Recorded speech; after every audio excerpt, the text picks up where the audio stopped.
Bucólicos griegos, Teócrito, Bion, Mosco. Traducción y notas, Hipandro Acaico. Prólogo, Carlos Montemayor. Prólogo. Recordemos que la configuración del mundo antiguo cambió profundamente con las conquistas de Alejandro de Macedonia. En ese momento, cuando Grecia extendía su presencia sobre los territorios orientales, había sufrido ya transformaciones sustanciales en sí misma. Devastada, desgastada por las laboriosas e interminables guerras del Peloponeso, desaparecida ya la fuerza comercial y expansiva de Atenas, Alejandro conquistó no solo una península profundamente distinta, sino también en vías de perder uno de sus principales rasgos, la singularidad de sus ciudades-estado, de su pequeña y potente polis. Habían transcurrido los siglos gloriosos de la época homérica y hesiódica, el gran periplo de la cultura eólica en que surgiera la lírica, y comenzaba a declinar el vigoroso talento creativo de Atenas en la filosofía y la tragedia. Alejandro se encaminó entonces, más que a la conquista de Oriente, al encuentro con el Oriente, hacia su fusión con el Oriente.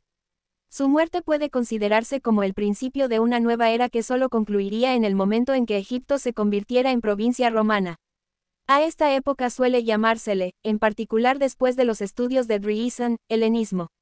Es necesario comprender algunos de sus rasgos fundamentales para ubicar en ese periodo la literatura helenística y ahí, a su vez, la poesía bucólica que fue la última gran contribución antigua de la lengua griega a la literatura de Occidente. Uno de los rasgos fundamentales de esa época fue la agonía de la polis griega, de la pequeña ciudad autárquica que establecía colonias y alianzas. Cuando el territorio conquistado por Alejandro se convirtió en varios reinos, hubo un interés más dilatado, una administración que no dejó espacio a los elementos propios de cada ciudad, sino a la excelencia del reino.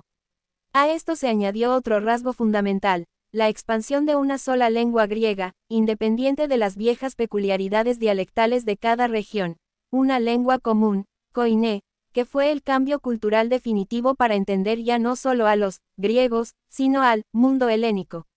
En ella se expresaron las aspiraciones políticas y religiosas de los últimos siglos de la era precristiana.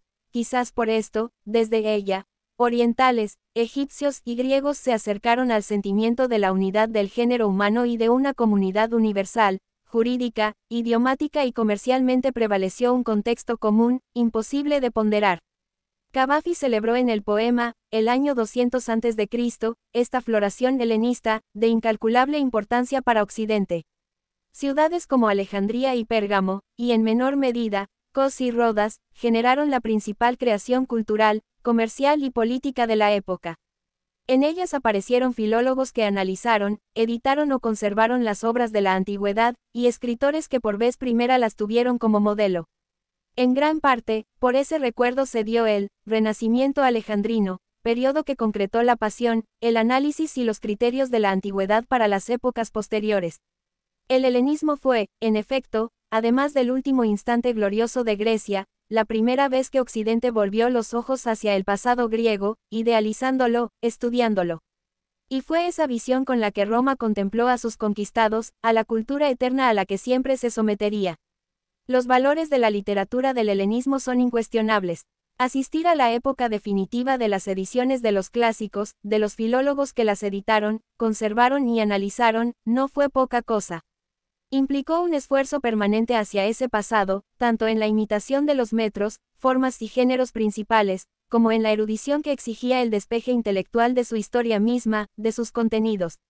Por ello, gran parte del ejercicio poético fue preciosista, con el afán de una originalidad que estribara no en decir algo nuevo, sino en decirlo de manera artificiosamente incomparable.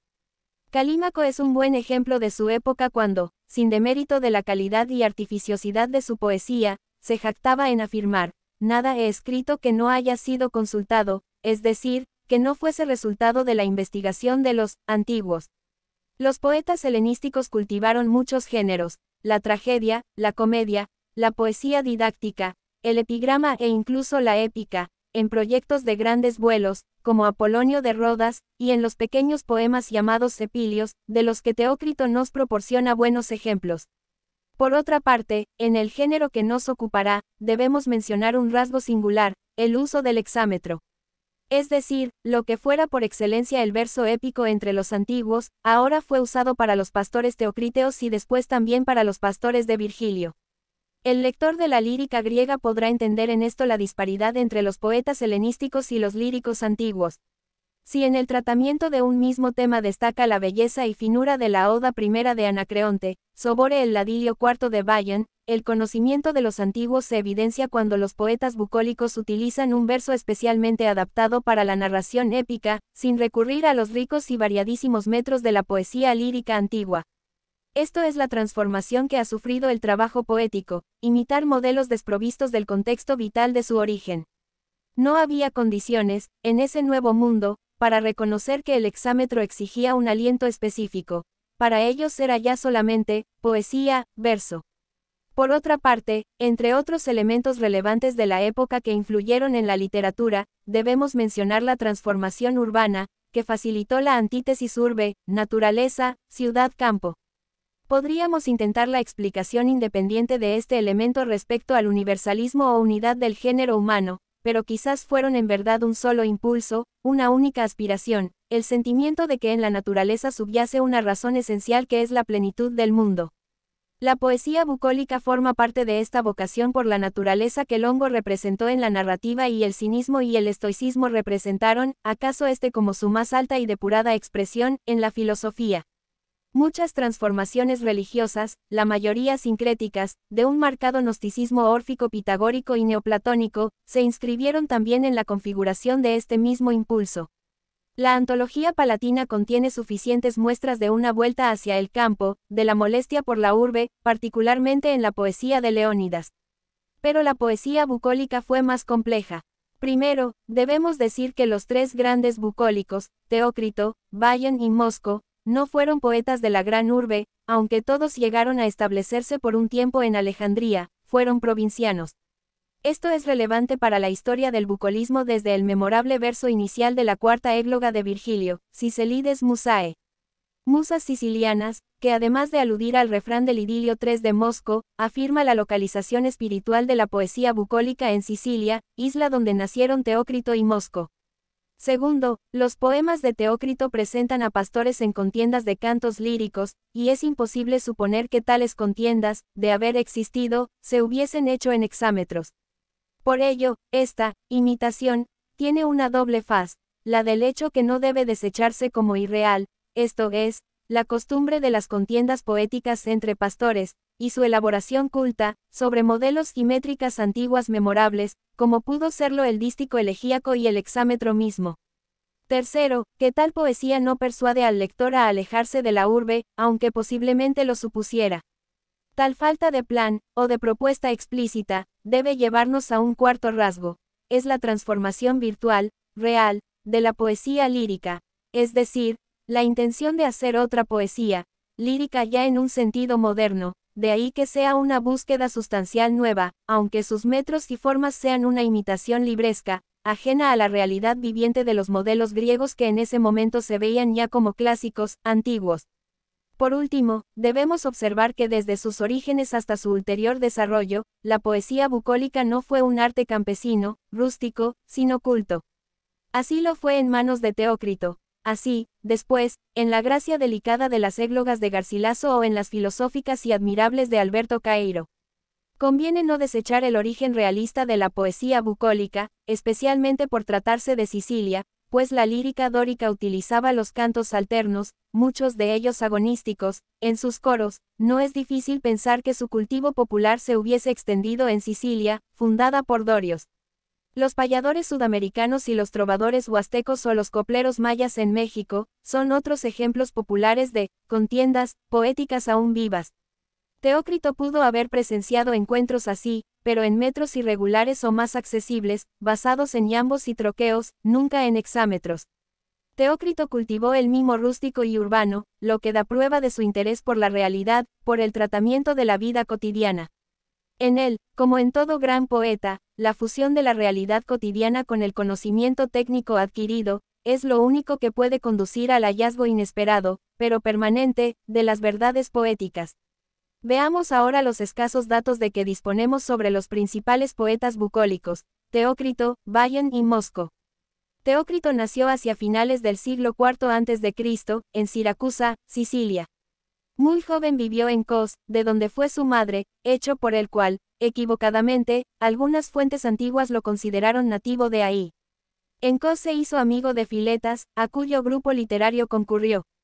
Hacia el año 275 a.C. intentó retornar a Siracusa, como podemos deducirlo por el idilio XVI, en que elogia a Hierón II, buscando su protección. Podemos creer que no la encontró ahí, pues su encomio a Ptolomeo Filadelfo y varios poemas que suponen o describen escenas de la vida alejandrina, nos indican que encontró una protección mejor durante una época en Alejandría, donde entabló una buena relación con Calímaco, el celoso poeta de los éxitos de Apolonio de Rodas, con los cuales Teócrito constituye la tríada más brillante de los poetas helenísticos. Tiempo después retornó a Kos, pero el momento de esa partida y el de su muerte no son desconocidos. Su producción fue vasta y diversa. Lo que ha llegado hasta nosotros es quizá la parte más famosa y también importante de su obra, 30 idilios, aunque no todos puedan considerarse de su autoría, y un conjunto de epigramas, no incluidos en la traducción de Hipandro Acaico.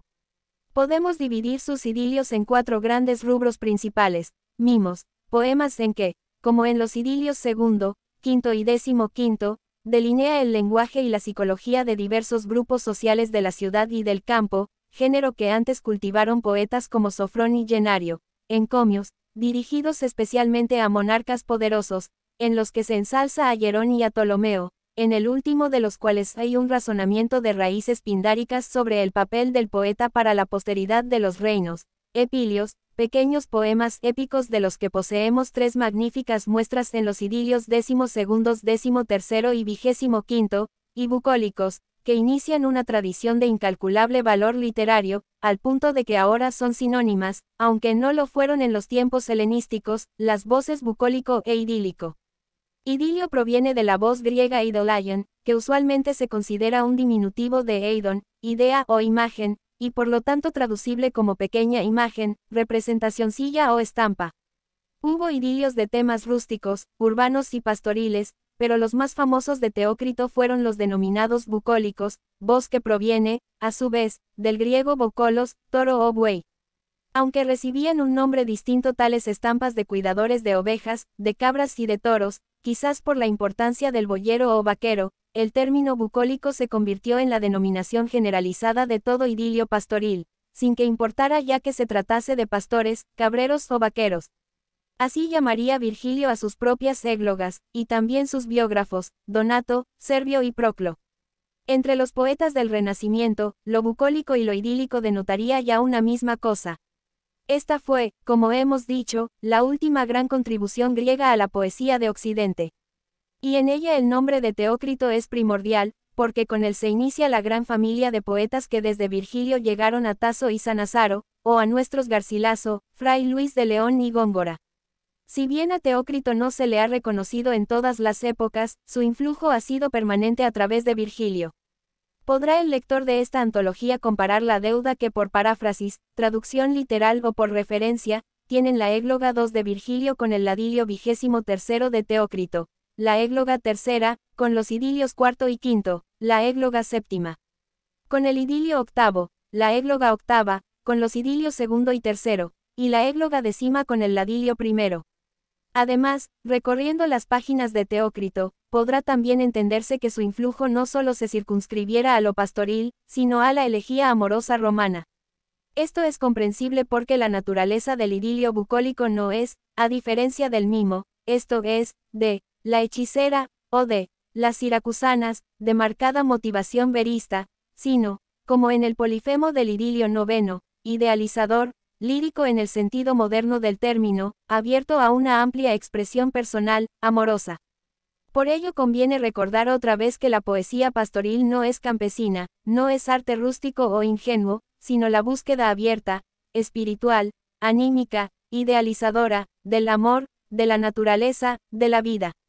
Su pasión por el campo acaso explique la libertad que presenta el poeta que se acerca a tal género. Al mismo tiempo que es un distanciamiento de las vanidades urbanas, es un acercamiento y una búsqueda de la plenitud del origen, de la total libertad del canto, del hombre, del amor, del mundo.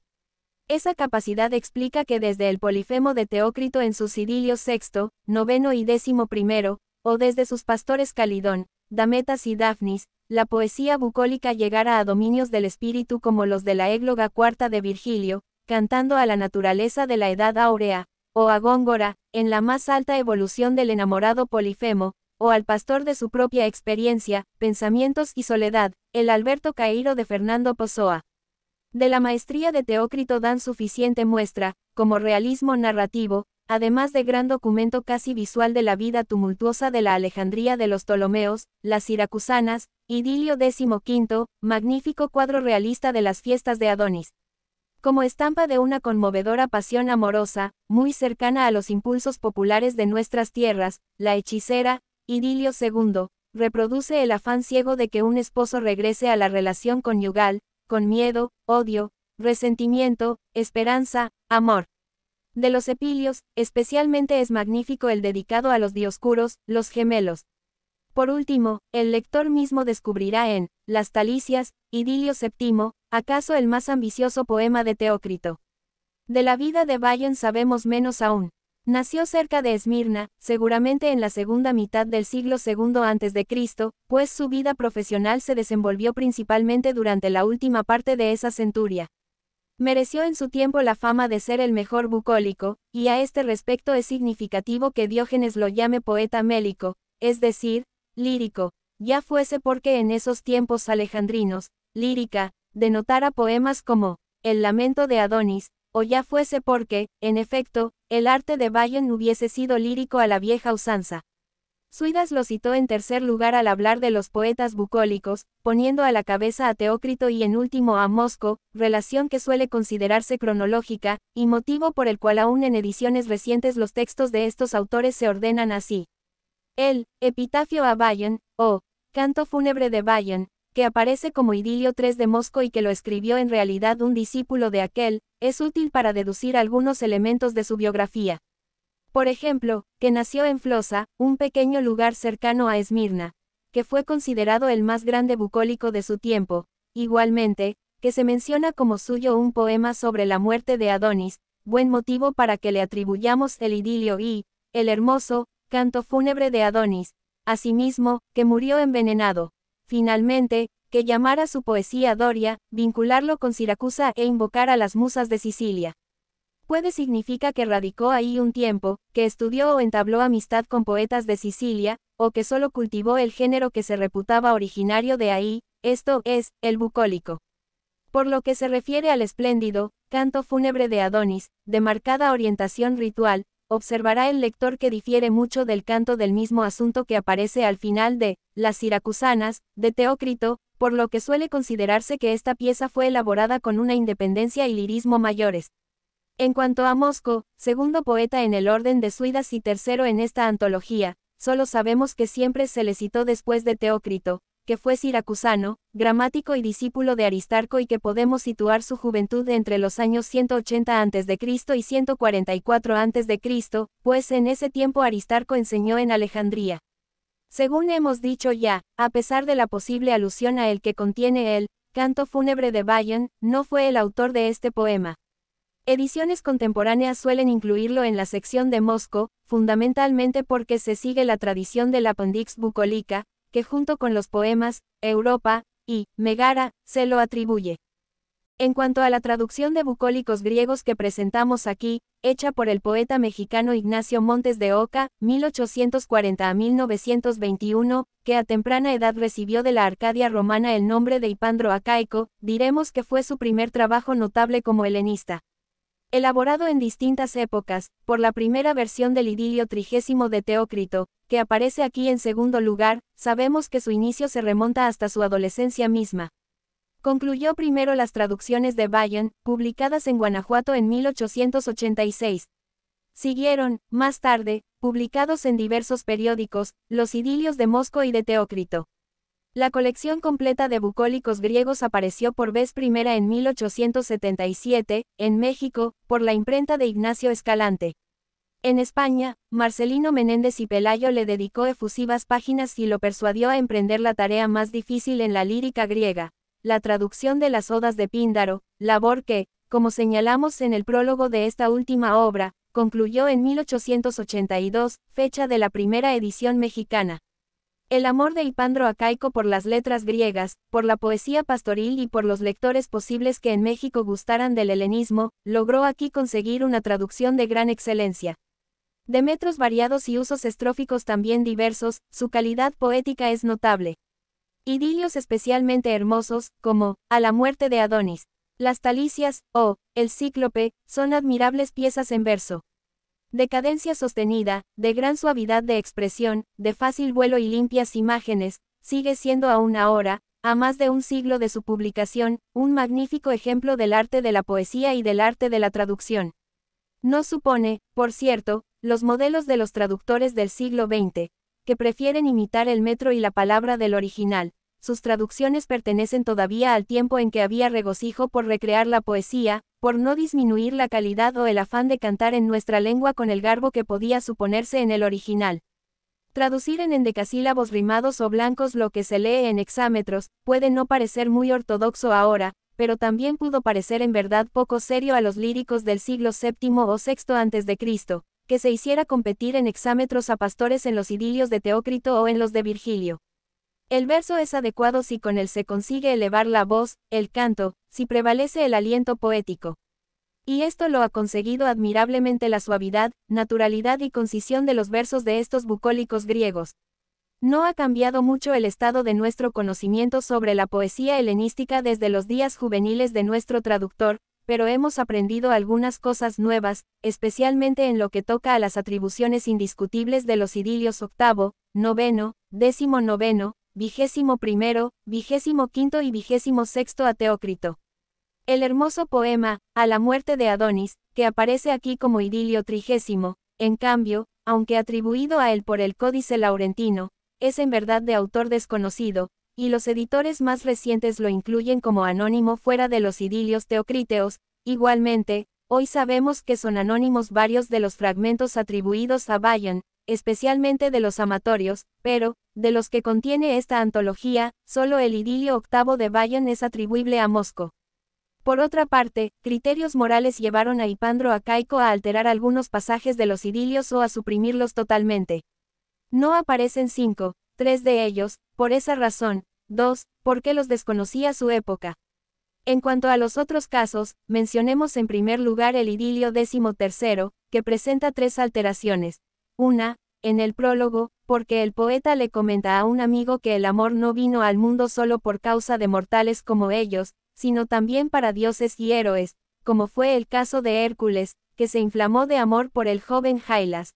Otra, en el verso que en español dice padre infeliz, pues en griego se lee, desventurados los que aman, y la tercera, cuando Hércules vaga enloquecido lejos de la nave de Jasón, ya que en griego se advierte que el dios del amor le desgarra las entrañas. En el idilio 14, por su parte, Esquines se queja con un amigo no de una hija, como se lee en español, sino de Cinisca, una mujer que le ha abandonado por otro amante. En el idilio 20 se oculta que es a una meretriz a quien el campesino intenta besar. En el idilio 23, por último, se encubre que el poema trata del amor por un efebo, no por una doncella. Hechas estas observaciones, solo nos resta hacer un comentario a la interrogante del lector maravillado por estas infidelidades, del traductor, por esta falta de respeto al original traducido. En efecto, presentamos esta edición de los bucólicos griegos al lector mexicano porque los poetas clásicos no se agotan con una sola traducción, no pueden agotarse con un solo traductor, pues no son una información lineal o escueta que se pueda transmitir, exactamente, a otra lengua. La variada gama de traducciones que a lo largo de los siglos y de diversos idiomas puedan experimentar los poemas de Píndaro, de Teócrito, de Virgilio o de Horacio, son en realidad ejemplos de los numerosos acercamientos que podemos asumir hacia ellos, para darnos idea de su grandeza, para participar de su riqueza.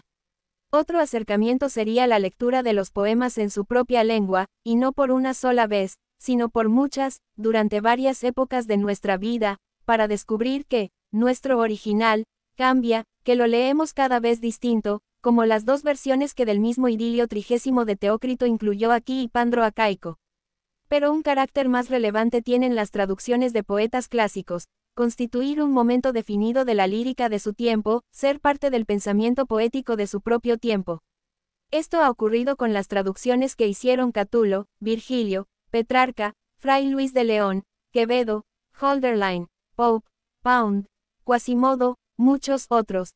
Esto representa en nuestro país, también, las traducciones que han hecho poetas como Alfonso Reyes, Bernardo Ortiz de Montellano, Octavio Paz, Rubén Bonifaz Nuño, Jaime García Terrés, Tomás Segovia o Isabel Fraire. De esta tradición de nuestras letras mexicanas, de esta vocación de nuestros propios poetas por la traducción de clásicos o modernos, de este mismo aliento que en México ha mantenido entre nuestras letras la pasión por la traducción y, en este caso concreto, también por el helenismo, forma parte notable el poeta Hipandro Acaico. Podemos ver, pues, en estos bucólicos griegos, parte de nuestra propia historia y vocación literaria mexicana. Carlos Montemayor, Nueva York, 1983. Idilios de Teócrito. Idilio primero. Tirsis o la canción. Tirsis, Cabrero. Tirsis, cuán dulce es el susurro de este pino que junto al claro manantial resuena. Y cuán dulce de tu avena es, oh Cabrero, el modulado trino. Después de pan divino tendrás el mayor premio. Si un carnero acepta vuestro Dios, será tu prenda una fecunda cabra. Y si en ofrenda él recibe una cabra, entonces quiero donarte una cabrita, que su carne, primero que la hayan ordeñado, es exquisita. Cabrero, es, oh pastor, tu cántico más blando que las sonoras linfas que de alta peña bajan murmurando. Si las pierias ninfas en regalo una oveja recibieren, te ofreceré sencillo. Nevado corderillo que el seno de la madre aún no deja. Si el cordero prefieren, en recompensa aceptarás la oveja. Tirsis, no quieres, por las ninfas te lo pido.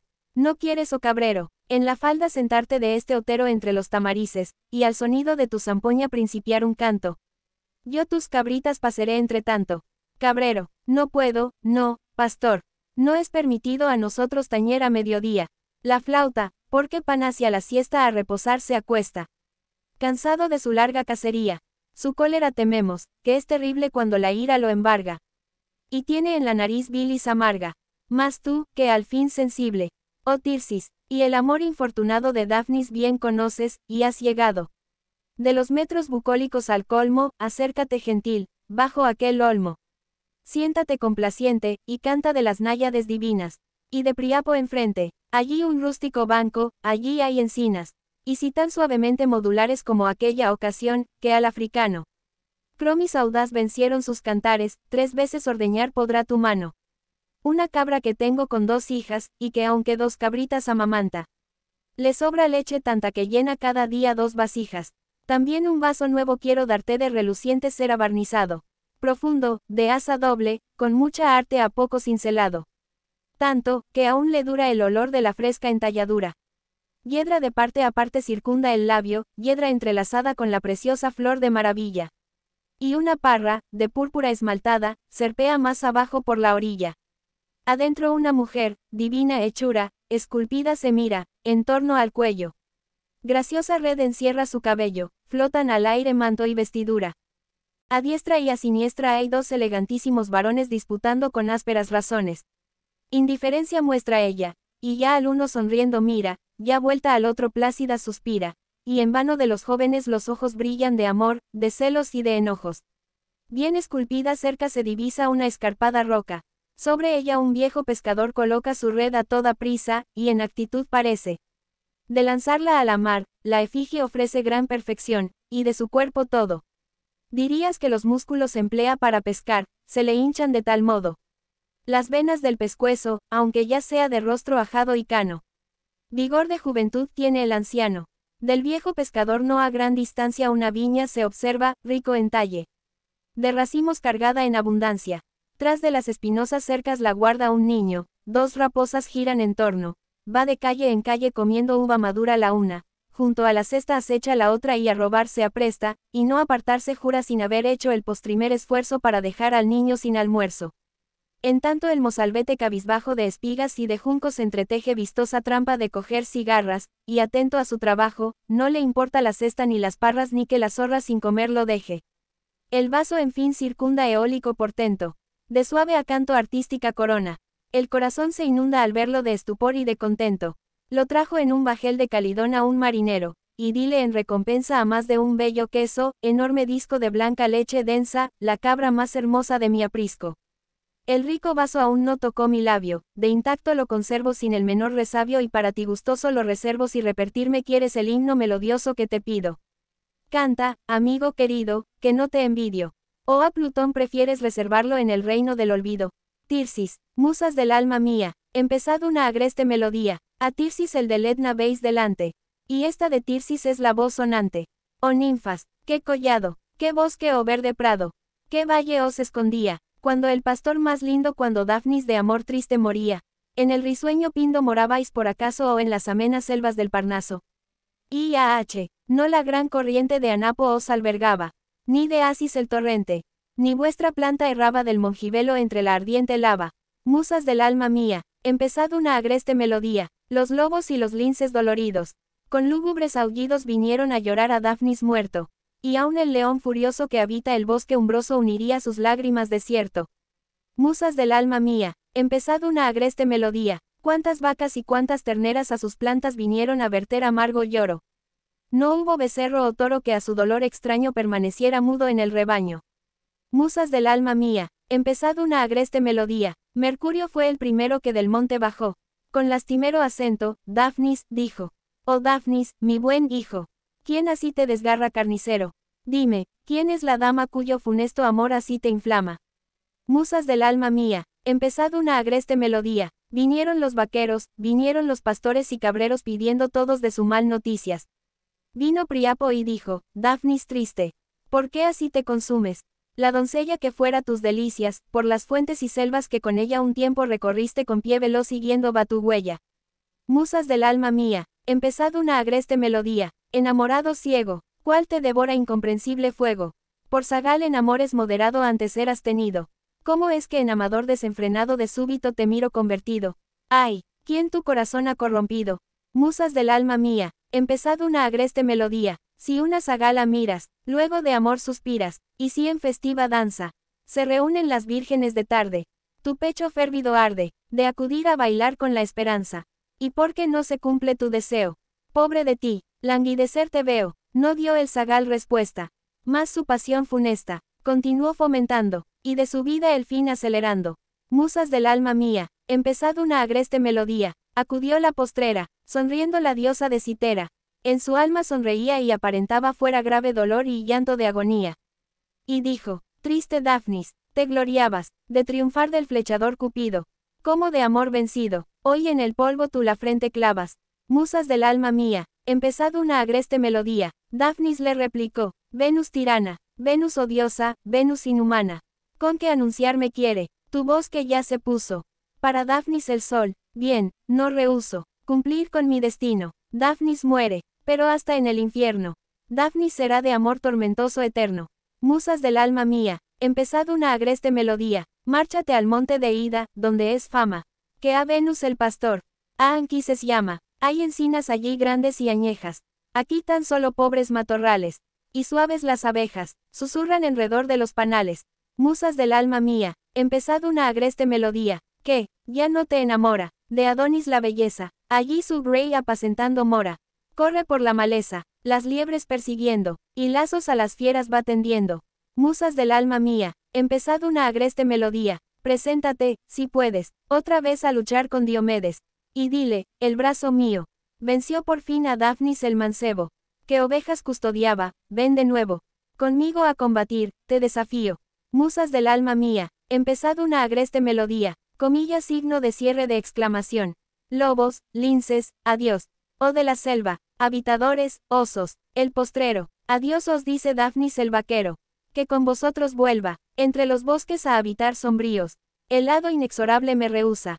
Adiós, fuente aretusa, adiós, vosotros, caudalosos ríos, que de timbre y de bello al seno blando, lleváis vuestra corriente murmurando. Musas del alma mía, empezad una agreste melodía, aquel Dafnis soy yo que sus terneras, aquí pacer solía, el Dafnis que traía, sus vacas a beber a estas riberas.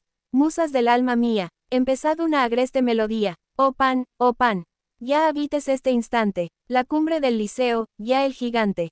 Ménalo monte recorriendo vallas, ven de Sicilia a las remotas playas, deja de Hélice el cabo, el monumento. Deja de Licaónides grandioso, sepulcro glorioso, para los mismos númenes portento.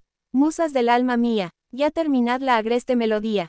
Ven, oh Rey y Señor, tomarse digne tu mano bondadosa, esta zampoña armónica y vistosa, de cera sin igual trabajo insigne, ya no es al canto nueva, mis labios bien conoce, tómala, oh pan, yo siento que veloce, al reino de Plutón amor me lleva. Musas del alma mía, ya terminad la agreste melodía, de las espinas nardos, y de las zarzas violas, de los punzantes cardos, nazcan las amapolas, del enebro coposo, el narciso germine primoroso, todo se trueque el mundo en el momento, que exhale Dafnis el postrer aliento, peras produzca el pino, coja al lebrel el ciervo, del ruiseñor el trino, supere el búho y el graznante cuervo. Musas del alma mía, ya terminad la agreste melodía, ya más decir no pudo, el zagal, de la muerte al golpe rudo, depuesta su fiereza, llegó Ciprina con amante mano, a sostener su lánguida cabeza. Mas ay, socorro vano, esfuerzo bien tardío, estambre no restábale a la parca, voló a la negra barca, y cruzó Dafnis el funesto río, sus ondas bramadoras, por siempre arrebataron al mancebo, grato a las hijas del amable Febo, de Pindo habitadoras, y a las ninfas tampoco indiferente, que moran en cada árbol, río y fuente. Musas del alma mía, ya terminad la agreste melodía, amigo, ve cumplida mi palabra, dame a ordeñar la cabra, y entrégame mi vaso, para brindar con néctar delicioso, por las sagradas ninfas del Parnaso. Adiós, oh musas bellas, un cantar os reservo más sabroso, para otra vez, si place a las estrellas. Cabrero, ojalá que tu boca regalada, bañar en miel pudiera refinada, ojalá que a tus labios de corales, llevarme fuera dado 100 panales, que venga tu apetito, a saciar mereces, siempre aquel higo de Egilo 18 exquisito, cantas mejor que el ruiseñor 1000 veces, tu vaso, amigo, toma, mira cuán bello, ve qué suave aroma, exhala perfumado, parece que lavado, fue de las horas en la dulce fuente, acércate, Ciceta encantadora, ordéñala tú ahora, oh Tirsis, suavemente, vosotras, veis juntas entre tanto, cabritas, no os infunda el lobo espanto. Idilio segundo, la hechicera, do mis lauros están, ¿dónde reservas mis filtros y mis hierbas?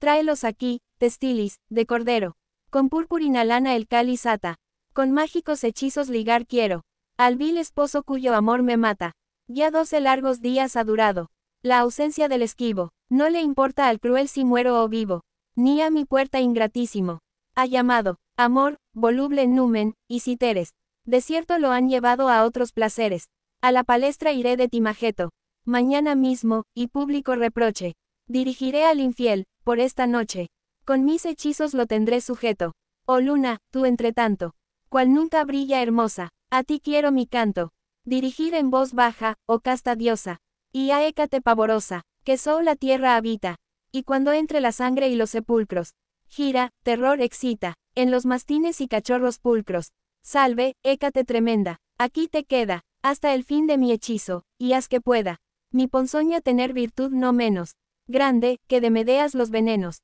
o de Circe o la blonda Perimeda, haz retornar al pérfido, Pespita, que mis amores y mi caso evita, en el hogar caliente, ya se te quema, oh mísera, la harina, espárcela, Testilis, y do tu mente, ha volado, asesina, pretendes tú también darme sonrojo, espárcela al viento, y clama, de esparcirla en el momento. Yo los huesos de Delfis así arrojo. Haz retornar al pérfido, Pespita, que mis amores y mi casa evita. Delfis me martiriza, en Delfis este lauro hago ceniza. Cruje el lauro al arder, y en el instante, vívida llama se alza chispeante, y se consume todo, sin dejar ni pavesas en el fuego. La carne del traidor del mismo modo, a las llamas entrego. Haz retornar al pérfido, Pespita, que mis amores y mi casa evita. Así como esta cera, con el favor divino yo derrito.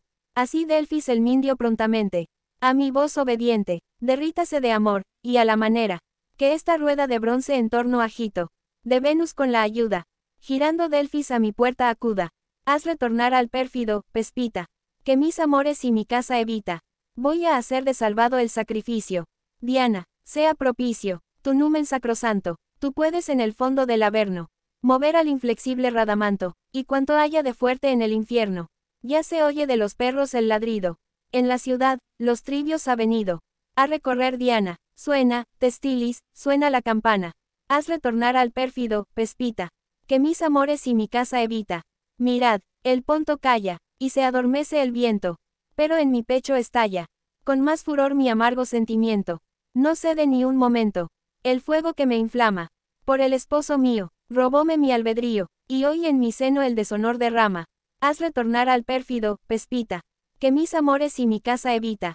3 veces santa diosa, el vaso apuro. Y 3 veces pronuncio este conjuro.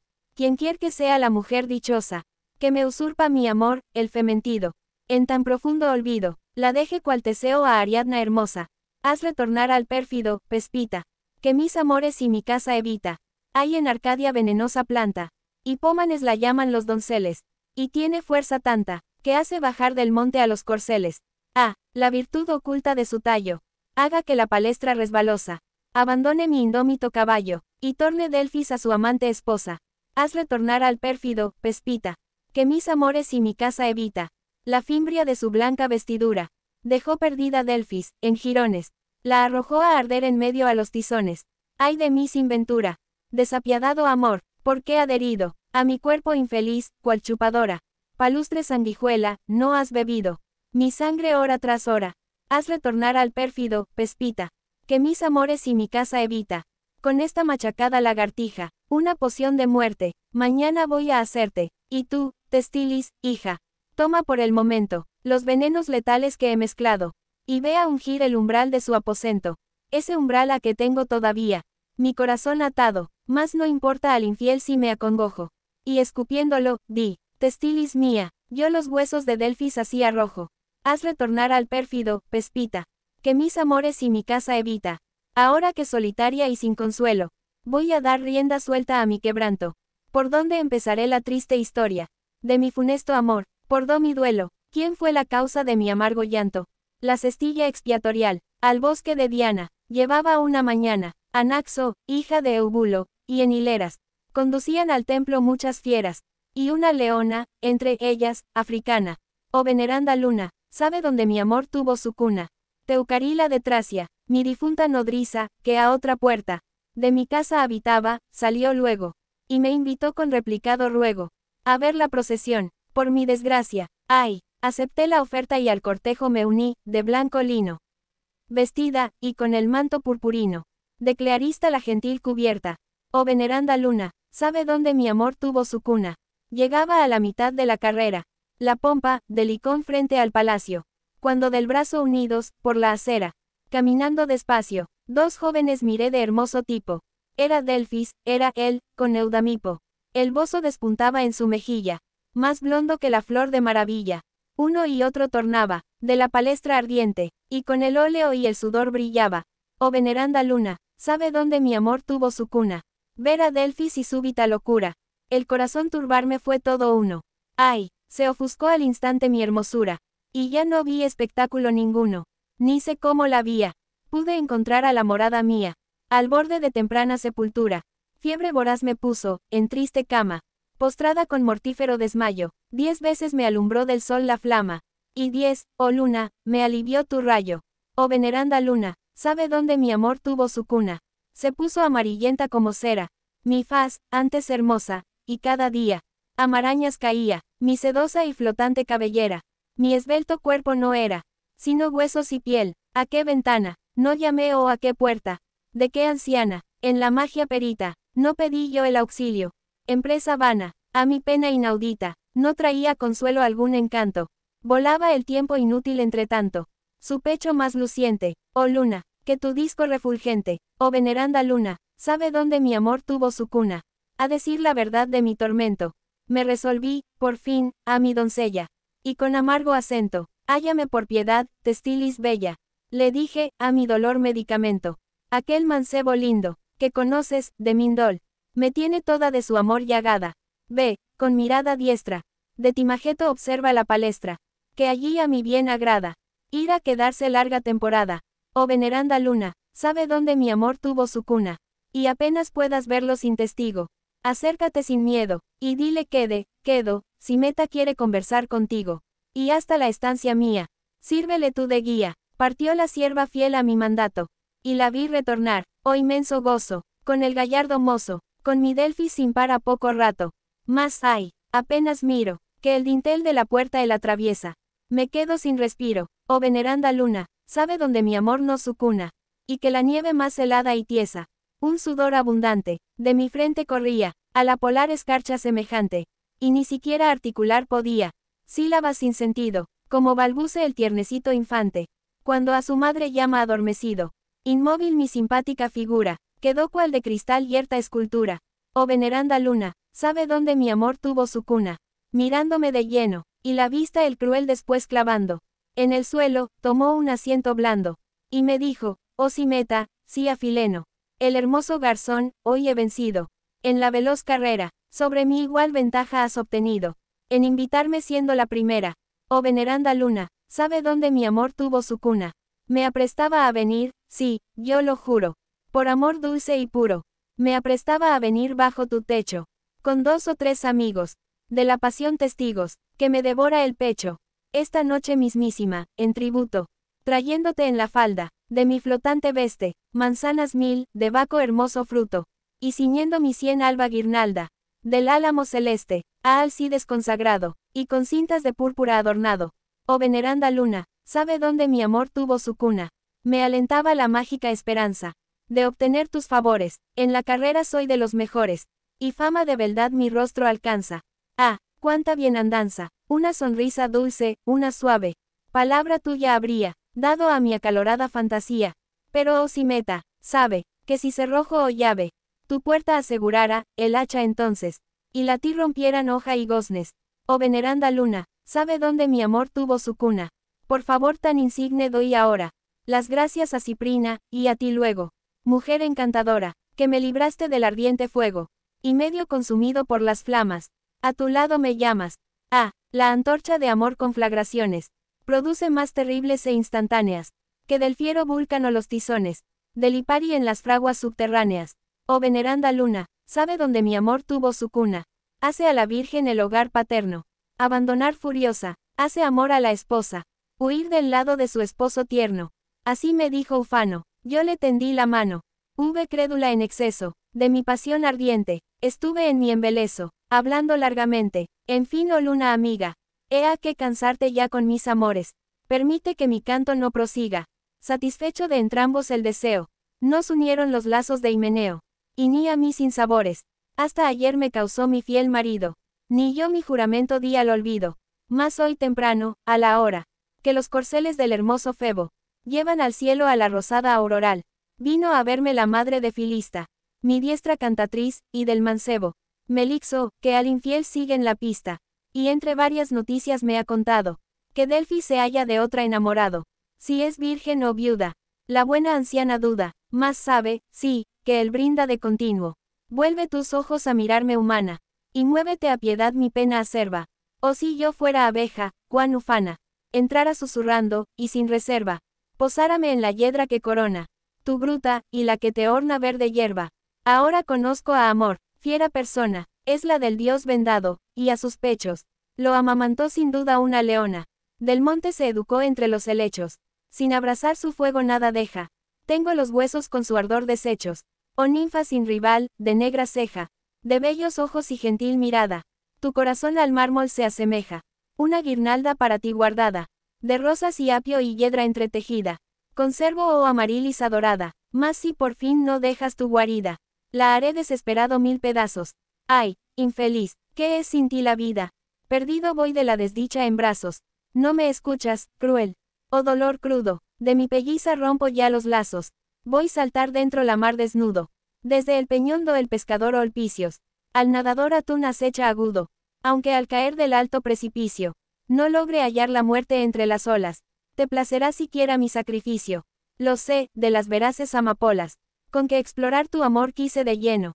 Bien me lo revelaron las corolas, que en vez de dar el esperado trueno, una tras otra deshojóse muda, al oprimirla yo contra mi seno, y la adivina disipó mi duda, que el porvenir verídica escudriña, del tamiz infalible con la ayuda, espigas recogiendo en la campiña, iba no a mucho, cuando dijo Agreo, que yo de amores muero por mi niña, más desdeñado por mi amor me veo, hay una cabra que en mi grey descuella, color de nieve, y dártela deseo, Siguiendo dos gemelos van su huella, y a tiempo me la pide con instancia. Del buen Memnón la morenita bella, erítase, tu amiga, y a su estancia. Al fin he de llevarla, si tu enojo me sigue persiguiendo y tu arrogancia. Ay, dioses, ¿qué será? Me tiembla el ojo, derecho sin cesar, que, su divino rostro lograré ver, mi rabel cojos, empezaré a cantar bajo este pino, y a mirarme tal vez saldrá piadosa, que no es su corazón adamantino. Hipómenes pretende por esposa, a su adorada, y no hay poder que enfrene. De la Virgen la fuga presurosa, con las manzanas de oro armado viene, tras ella, y por cogerlas atalanta. El paso rapidísimo detiene, velo, y su rostro varonil la encanta. Ya la doncella tal pasión devora, que la enloquece y su esquivez quebranta. De Otris, Melampo que el futuro agora, las vacas hasta pilos pastorea, y une aviantes a gentil señora, madre de la prudente Alfesibea. No es el pastor Adonis quien inflama, locamente a la hermosa Citerea, paciendo las ovejas en la grama. Del monte lo miró la diosa un día, y tanto lo adoró que aún muerto lo ama. Excita Endimión la envidia mía, que adormecido por la amante luna, de eterno sueño goza todavía. De Jación envidió la fortuna, tanto logró que no esperéis profanos, que os diga de su amor cosa ninguna.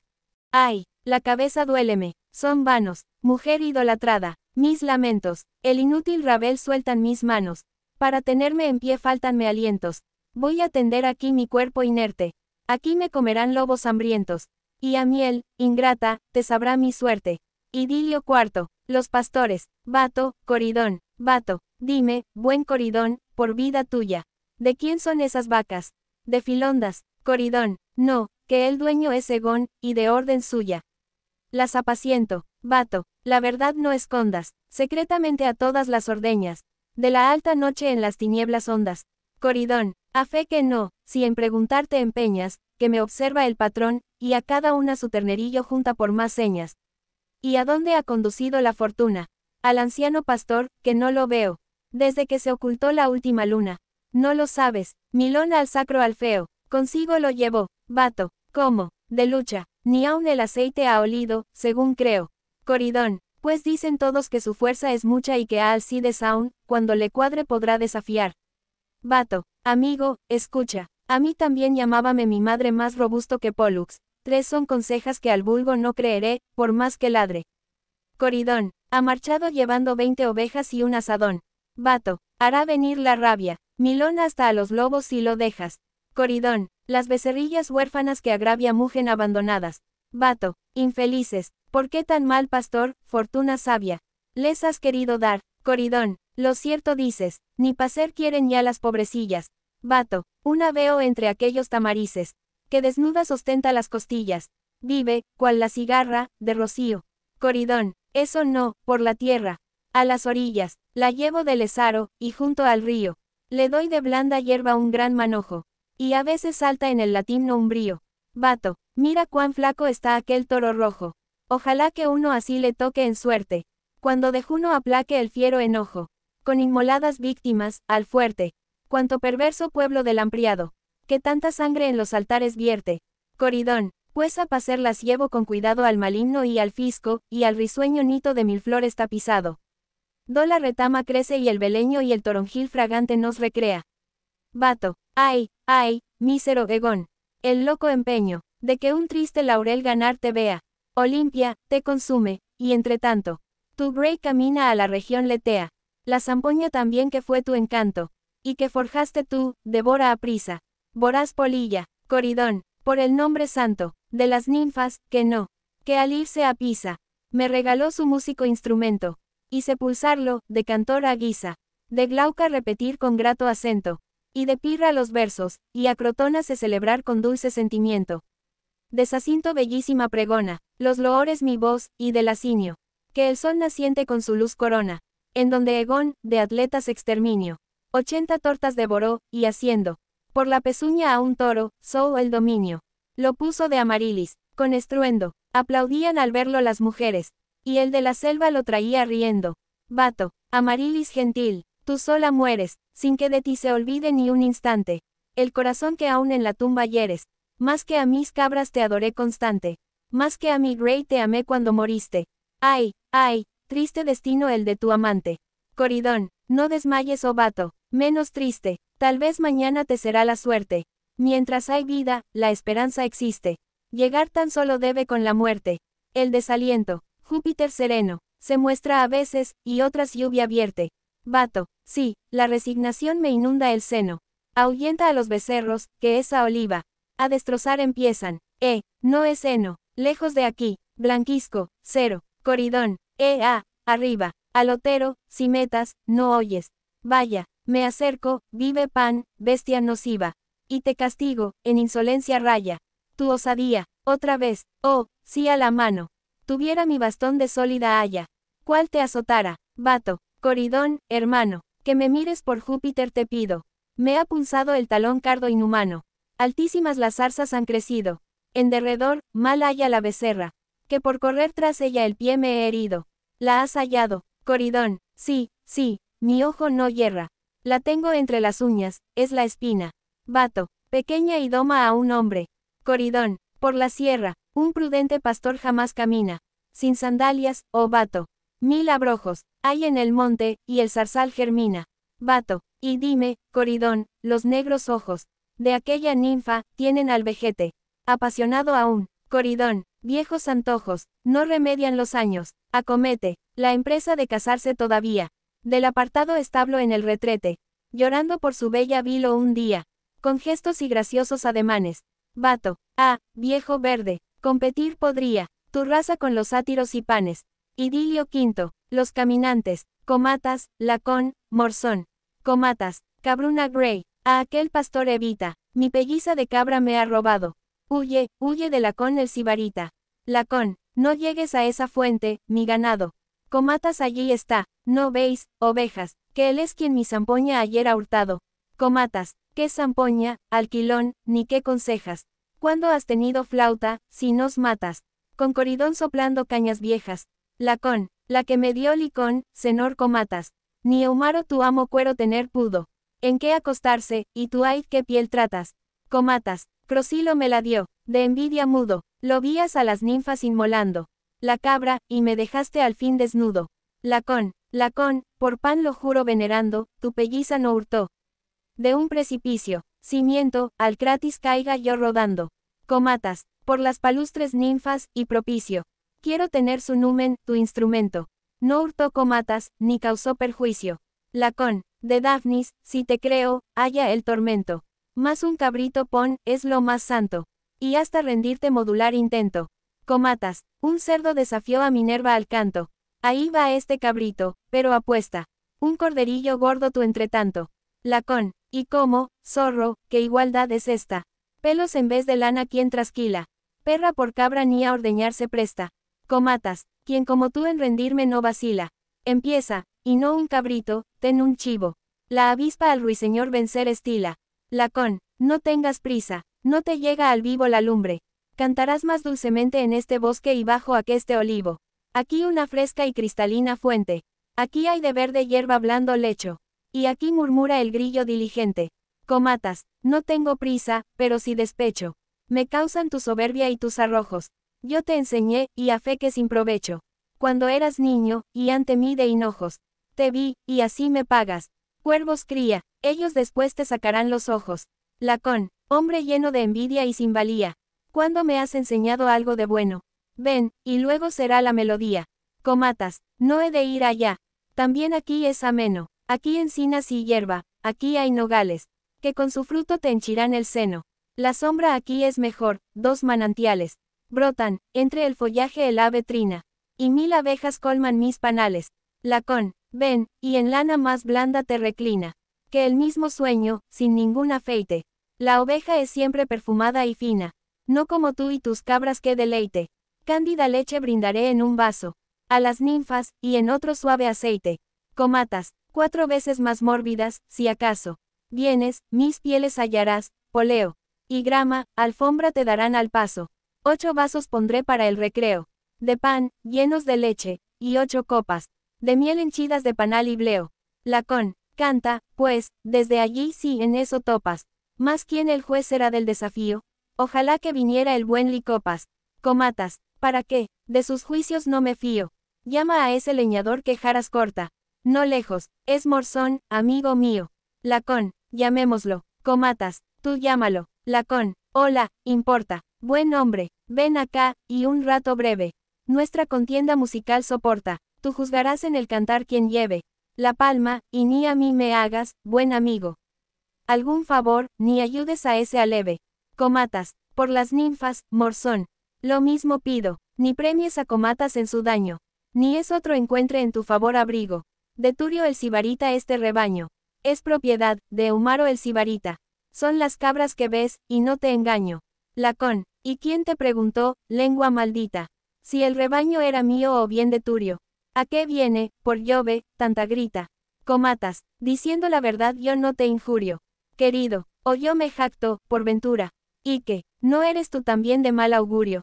Lacón, lo que hayas de decir, di con premura y deja vivo a ese infeliz viandante.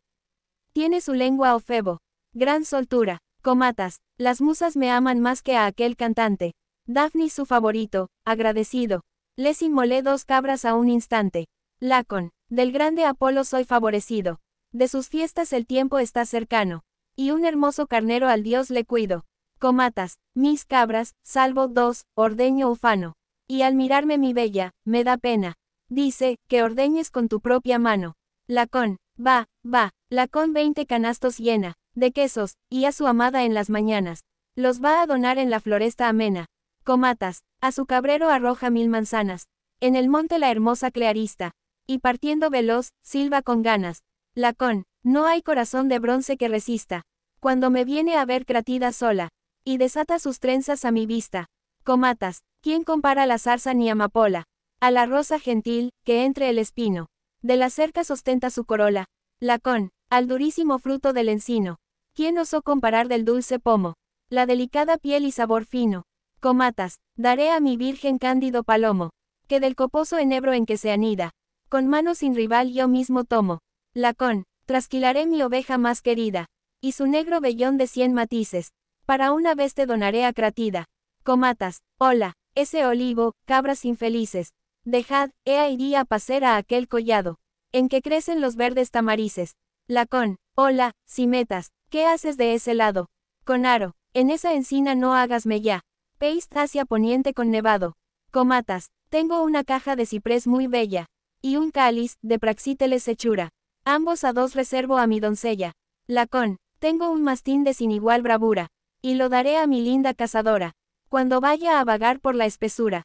Comatas, no vengas o langosta saltadora. A destrozarme mis cercadas parras. Mira que están muy tiernas por ahora. Lacón, al cabrero no veis que entre mis garras. Ruge furioso. Así a los segadores, enfurecéis vosotras o cigarras. Comatas, las coludas raposas sin sabores, me causan, a mí con las uvas blondas. Hurtan de noche, y siempre las mejores. Lacón, de los escarabajos las redondas. Formas me dan horror, vienen volando. A devorar los higos de filondas. Comatas, de aquella vez que te di azotes, cuando eras mi alumno, dime no te acuerdas. Ese roble, llorabas, abrazando. Lacón, no, ya se me olvidó. Mas tú no pierdas la memoria feliz de aquella tunda que te dio tu amo, atándote con cuerdas. Comatas, oyes, la bilis ya su boca inunda. Corre, Morzón, a aquel sepulcro viejo, y tráele las cebollas en que abunda. Lacón, ves, a cierto zagal también yo vejo. Morzón, le duele el vientre, ir a la lentes, y darle pan porcino te aconsejo. Comatas, leche, de aguas en vez, manen las fuentes. De limera, del junco nazca fruto. Y tú, Cratis, de vino te alimentes. Lacón, deme la sibaritis en tributo. Miel, y panales traiga la criada. Cuando del sueño manatinal disfruto. Comatas, verde city sopéis mi manada. Reposa sobre mórbido madroño, y sobre juncos caminar le agrada. Lacón, en primavera comen y en otoño. Toronjil mis ovejas, y de rosa. Parece de mis hiedras el retoño. Comatas, ya yo no quiero a Alcipe la orgullosa. Ni las gracias me ha dado en la alameda. Al regalarle mi paloma hermosa. Lacón, pero yo con delirio adoro a Eumeda. Le regalé una flauta, y qué sonrisa. Me dirigió ante el público tan leda. Comatas, de urracas y abubillas la divisa. No es con cisnes luchar y ruiseñores. Lacón, tu desafío mueve a risa. Morzón, silencio impone el juez a los pastores. Morzón te da o Comatas. El cordero, Cuando su carne ante el altar devores, inmolada a las náyades, espero, que no te olvidarás de dar un trozo, al que en el canto te juzgó primero. Comatas, te lo daré, por pan. Hoy de alborozo, cabritas, retosad alegremente, que yo mismo de júbilo retoso. Mis cabras todas bañaré en la fuente. De Síbaris mañana, ahora me río. De ese lacón que me retó insolente. Le he ganado un cordero en desafío.